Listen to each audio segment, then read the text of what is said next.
அருமையான தேவனுடைய பிள்ளைகளே, இந்த நாள் உங்களுக்கு ஆசீர்வாதமாய் இருப்பதாக. மீகா 7ஆம் அதிகாரம் 11வது வசனத்தின் முதல் வார்த்தையாய் வாசிக்கிறோம். உன் மதில்களை எடுப்பிக்கும் நாள் வருகிறது. அருமையான சகோதரா சகோதரி, தேவன் உங்களுக்கு அற்புதம் செய்யும் நேரம் வந்து கொண்டிருக்கிறது. அநேகருடைய வாழ்க்கையில ஒரு எதிர்பார்ப்பு, என்னுடைய வாழ்க்கை எப்போ கட்டப்படும் பிரதர், என் பிள்ளைங்களுடைய வாழ்க்கையில எப்போ அற்புதம் நடக்கும், எனக்கு எப்போ சுகம் கிடைக்கும், எப்போ என் வாழ்க்கை மாறும், தொழில் மாறும், எனக்கு எப்போ நல்ல வேலை கிடைக்கும். ஒரு எதிர்பார்ப்போடு ஜெபித்து கொண்டிருக்கிறவர்களுக்கு ஆண்டவருடைய வார்த்தை சொல்கிறது, உன் மதில்களை எடுப்பிக்கும் நாள் வருகிறது. நான் உன் வாழ்க்கையை கட்டப் போகிறேன். ஒருவேளை இதுவரைக்கும் கட்டாமலே இருக்கலாம், அல்லது கட்டி பாதியில நிற்கலாம், அல்லது கட்டின பிற்பாடு இடிந்து போயிருக்கலாம். ஏதுவா இருந்தாலும் ஆண்டவர் மதில்களை திரும்பவும் எடுப்பித்து கட்டி நிலைநிறுத்த வல்லமை உள்ளவர். ஏனென்றால் ஏசாயா 49ஆம் அதிகாரம் 16வது வசனம் சொல்கிறது, உன்னை என் உள்ளங்கைகளிலே வரைந்து வைத்திருக்கிறேன், உன் மதில்கள் எல்லாம் எப்பொழுதும் எனக்கு முன்பாக இருக்கிறது.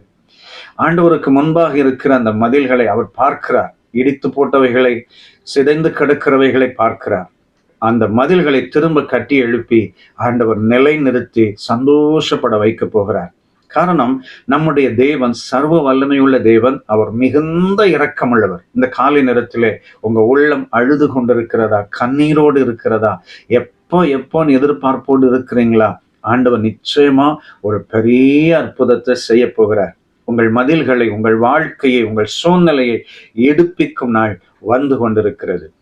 ஏசாயா 54ஆம் அதிகாரம் 11வது வசனத்தையும் 12வது வசனத்தையும் நாம் வாசிக்கும் போது, சிறுமைப்பட்டவளே, பெருங்காற்றில் அடிப்பட்டவளே, தேற்றரவற்றவளே, இதோ நான் உன் கல்லுகளை பிரகாசிக்கும்படி வைத்து நீல ரத்தனங்களை உன் அஸ்திபாரமாக்கி, உன் பலகணிகளை பளிங்கும், உன் வாசல்களை மாணிக்க கற்களும், உன் மதில்களை எல்லாம் உச்சிதமான கற்களும் ஆக்குவேன்.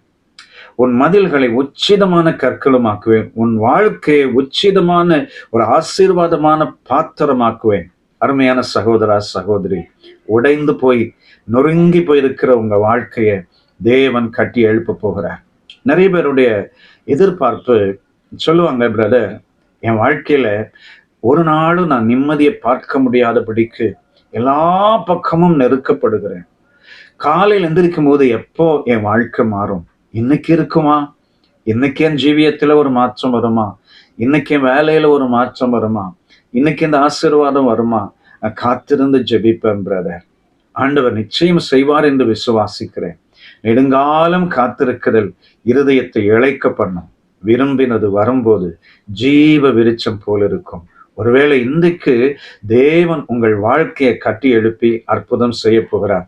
உங்கள் திருமண வாழ்க்கையை, உங்கள் குடும்ப ஜீவியத்தை, உங்கள் தொழிலை, உங்கள் படிப்பை, உங்களுடைய எல்லா விதமான ஆசீர்வாதங்களை திரும்பவும் எடுப்பித்து ஆண்டவர் புதிதாய் மாற்றி நிலைநிறுத்த வல்லமை உள்ளவர்.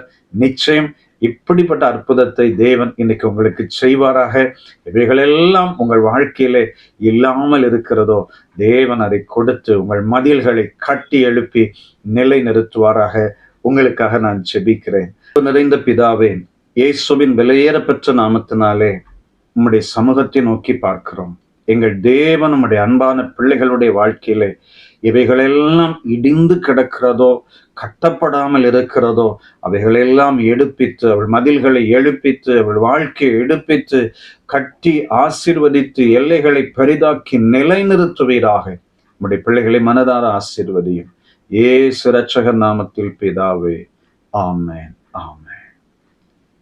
God bless you. Amen.